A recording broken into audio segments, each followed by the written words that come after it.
Hey guys, how's it going? It's Molly. I'm here today to do my favorites and fails video for the month of November.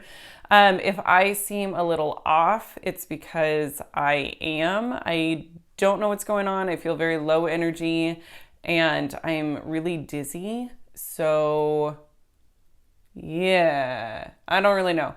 I'm not feeling right, but I wanted to film because it's not that hard to sit here and talk about makeup. So here I am. Okay. So, all that to say, I'm sorry if this is like a painful video to watch. I swear every time I sit down to do a video, my dog gets up and decides to clickety-clack all over the floor. Yeah, no reason. He just walked by me into the kitchen to do absolutely nothing. He turned around and now he's walking back. And then the cat is having a sneezing attack while he's cleaning himself. It's a menagerie, folks. Okay, so let's just go ahead and get into the meat and potatoes of the video. Most of what I have to talk about are good things. So we will start with the favorites because we don't want to start on a bad note. We'll end on a bad note. It doesn't really matter.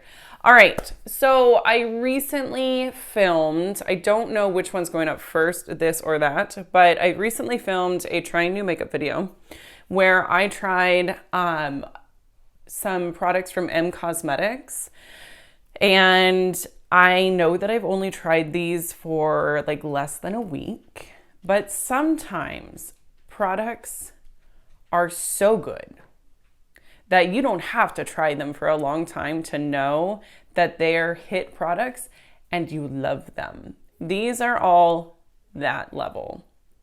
So the first one I'm gonna talk about is their serum blush drops. I got mine in the shade Rose Milk. Holy crap. These are insane. These are absolutely insane. I need every single color. I'm pretty sure this one's sold out right now. I believe it's a permanent product. These retail for $25 and they are 100% worth it. I have it on my cheeks today.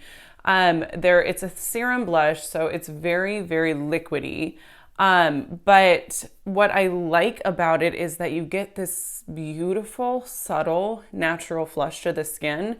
The first day that I tried these, I was worried that if I put powder on top of them, they would get weird or, you know, not wear well.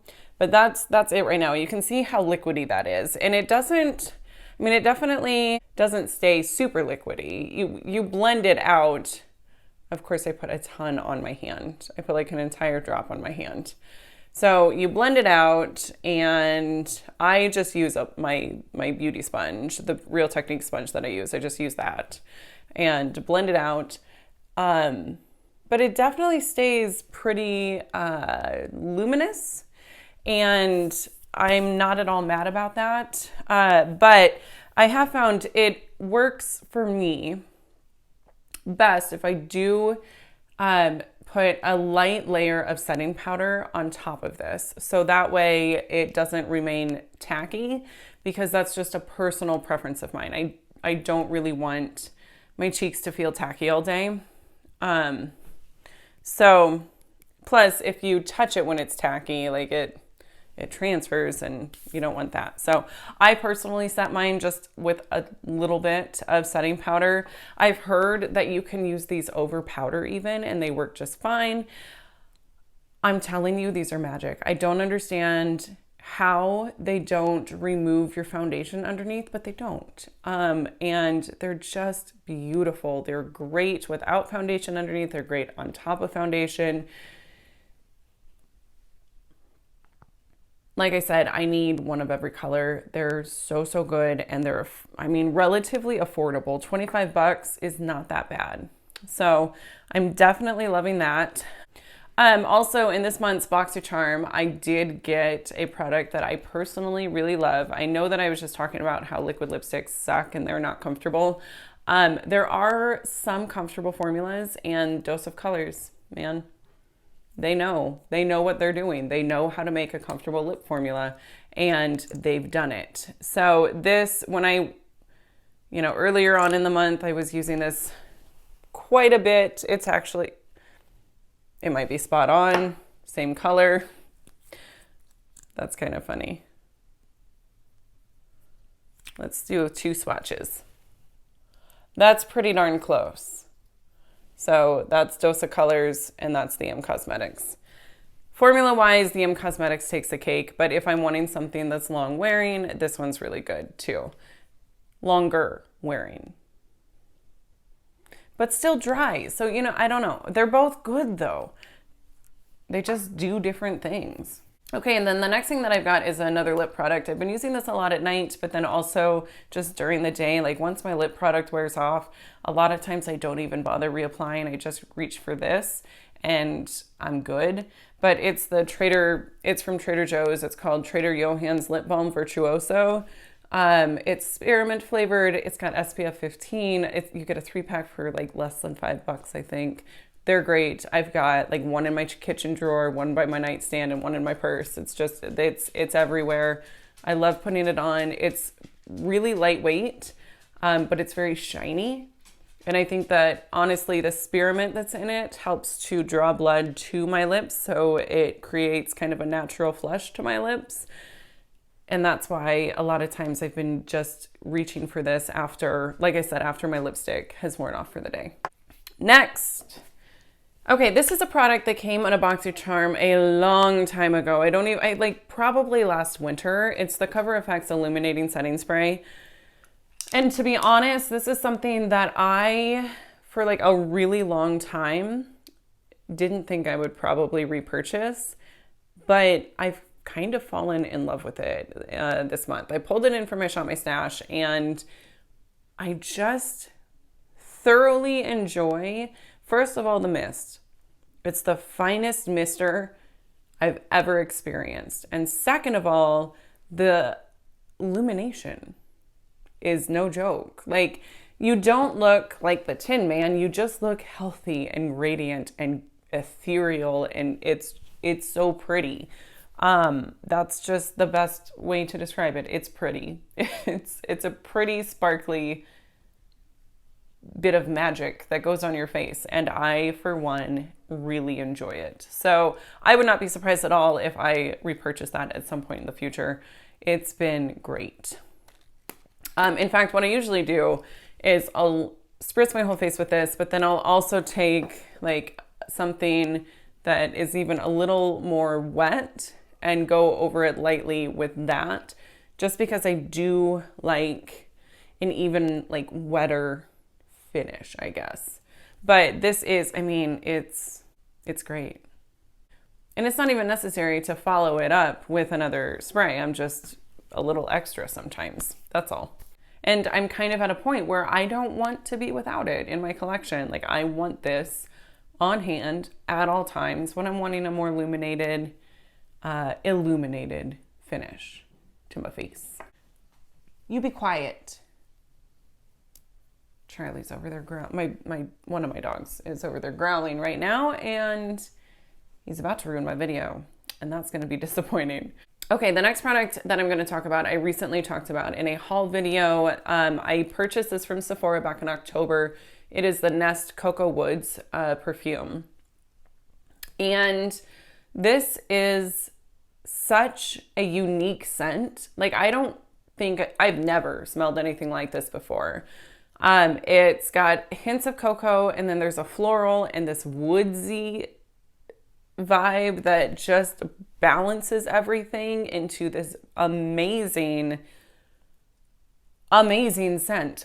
I have a tickle in my throat, so if I look really intense, it's because I'm trying not to die. And I don't know where my water is. All I have in front of me is a jar of Karo corn syrup that my husband is supposed to be taking back to the store, and I'm ready to chug it because I need something. Where did my water go? Oh, anyways, I'm going to try and get through this. I don't want to unhook my mic and then go find my water and then come back and rehook my mic. It's a pain in the butt. So I'm choking through this. I digress. This scent is phenomenal. I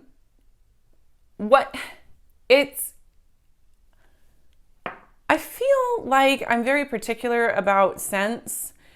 I don't want something that's too sweet. I don't want something that's too florally. I'm usually okay with something that's too woodsy because I love woodsy scents. Like Fleur Grey Loak is super woodsy and I'm all about it. But this, it's not sweet. It's earthy and balanced and florally and beautiful. So I don't know. I suck at describing scents, but I try and I fail. So this, just go smell it. The next time you're in a Sephora, smell the Nest Cocoa Woods. You won't be disappointed. Or maybe you will. Maybe you'll be like, that's disgusting. I will say, upon initial sniff, it smells very cocoa-y. But I have found that as time passes, that fades and you're left with this gorgeous, heavenly scent. I can't describe it any better than that. Let's talk about favorite eyeshadow palettes. These aren't new, all right, you guys. These are old. But in my Shop My Stash, I pulled in the Morphe and Jaclyn Hill palette, and I am so happy that I did. I am loving this palette. I have it on my eyes today. Today I've got this in my as my transition. This is darkening up the crease. This is in the outer V and up into the outer V crease, if that's a thing. I got this on the inner corner, this on the outer corner, and then a little bit of this right above this. And that sounds really complicated, and maybe it was more complicated than it needed to be, but I was having a good time painting this morning, and I didn't really care. What do I want to say about this? If Morphe could just go back to what this formula was, I would buy every single one of their palettes because it's that good. It's that good. I don't even know what to say. Like, they're so nice. They're pigmented. They're blendable. The shimmers are like butter and they blend into each other beautifully and they stay on your lids. They don't go anywhere. They're great. Morphe, however, apparently didn't think it was good enough because they messed with the formula and now their products suck. Or at least a lot of them do. So yeah, I have loved playing with this. What other looks have I come up with? I have used this all over my lid. It was beautiful. That was actually in a recent video. Literally the only shade in here that I hate is this blue because I had such high hopes for it. And it isn't what I know in my heart it could have been. Dang, is good. And when I wasn't using that, I was using the next two eyeshadow palettes. Let's see, one of which was the Tarte Pro Remix palette. You guys, this did not get any love. Like, nobody likes it. I think I might be the only person that likes this palette. And I understand where people are coming from because the matte selection sucks. There's 1, 2, 3 mattes. And that's not good enough. It really isn't. They missed the boat with that. But if you can look past that, if you can pull another palette in, like the Tarte Clay Play 1 palette, where you've got these cool tones and warm tone mattes, which, I mean, this covers every base that you need in order to make all of these colors work. So together you've got cohesive eye looks. Now, should you have to do that? Absolutely not. But do we sometimes have to do that? Yep. Am I okay with it? Absolutely. I've gotten really beautiful looks with these blues down here. I've used like this grungy shade and this shade together. Like, those were really pretty. But, and I've got, if you guys want to see a 3 Looks 1 palette video on these, then, I mean, look at those shimmers. They're so pretty and they're cool toned. And I mean, come on. What's not to love about this palette? Anyways, I got very distracted. What I was saying was, I've got a video up, a 3 Looks 1 palette. These are great. The formula is wonderful. But 3 Looks 1 palette video featuring this. It was one of my first videos. It's probably not that good, but if you want to watch it, go for it. So yeah, I really enjoyed those. Okay, let's move on to the fails. I have 3 fails, 2 of which are lip products. The other one is skincare. We'll start with the lip products. This one's not going to be a surprise if you guys have seen my haul video. The Tarte Rainforest of the Sea Color Splash lipstick in the shade Rum Punch left my lips dry, chapped, and very, very sad. I don't understand it. The name makes me feel like it should be a nice, emollient, beautiful, comfortable, rejuvenating lipstick. It is none of those things. It's dry. Ugh. It's not long wearing. It's the weirdest thing. No,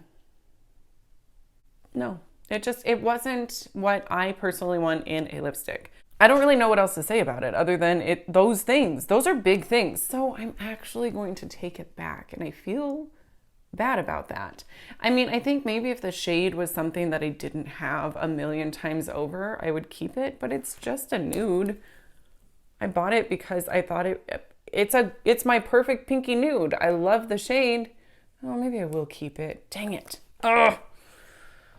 I don't like it. I'm not keeping it because I'm like, oh, it's a great formula, because it's not. The formula sucks. But maybe with the gloss on top, I can make it work. I feel bad returning things because they just go to the landfill. You know what I mean? So it's just this existential crisis. Which I'm not going to deal with on camera right now. I might take it back. I might not. I might just suck it up and deal with it and use it up. I don't know. I could see if a friend wants it. I could do that. That could work. All right. So I'm done problem solving that issue. The next fail is the iconic London Plumping Gloss in Love Struck. This came in a BoxyCharm. I hate it. I think in my BoxyCharm video, I was like, it's fine. And you know what? It is fine, but it's not. No, it's not. It's really not. It's very sticky, which I personally don't want in a gloss. And yeah, it's right there. I mean, I don't even know. I tried wearing this on its own and it left that like buildup on the inner rim of my lip, and that's just never a good look. So no, I can't. I cannot. What am I going to do with it though? I can't return it because it was BoxyCharm. I can't donate it because I've used it. Am I just going to throw it away? Gah! It's times like this that I feel like I should just cancel BoxyCharm because I feel bad creating waste like this. Okay, final product. And I was really, really hoping that I was going to like this one because it retails for $90. This is the Kypris Antioxidant Dew Quench and Glow Serum. It's $90 flipping. So right off the bat, my expectation is a lot higher, right? I mean, that's just normal. Anytime something is expensive, we expect that it's going to do more. I can't talk. Do more. This didn't live up to its $90 price tag one flipping bit. First of all, I already said first of all. First of all, it's $90. Second of all, it doesn't do anything. This doesn't do anything at all. My $5 moisturizer from Trader Joe's does more than this for my skin. This does nothing. I notice no difference. In fact, that's not true. I do notice a difference. Do you want to know what the difference is? Whoa, my lighting just got really weird. It breaks me out. I started using this and I started getting these little clogged pores, and then it got a big honker. There's a big one right there. It's just below the surface, but it hurts. It's one of those like cystic, crappy pimples that won't go away. And I'm so bummed out about it. I keep putting drying lotion on it and it's like barely shrunk. It's raging. It's super angry. And it's this. I guarantee you. I would bet money on it. I shouldn't guarantee you. I don't know for a fact that it's this, but I didn't use anything different. And yes, sometimes I get zits, but not this often. Like not, you know what I mean? Like I might get a few zits here and there around the time of my period. Nope. That's not what's going on right here. This is the only new product that I've been using, and my skin is not happy about it. So that one's just not, no. $90, I better notice a change, and it better not give me clogged pores. I will tell you that much. So that's where I'm at with that. Okay. I feel like I'm feeling better. I don't feel dizzy. It could be that I'm sitting down, but I am feeling better. Maybe I just needed to get some things off my chest about my favorites and fails for the month. Okay, so that is all that I'm going to talk about this month. Honestly, I could talk about 20 more products that I loved using, but these were the ones that really stood out for me this month. Okay, you guys, so that is it for this month's favorites and fails. These were all of the products that I thoroughly enjoyed using and a few that I thoroughly did not enjoy using. At any rate, thank you guys so much for watching, and I will see you in my next video. Bye.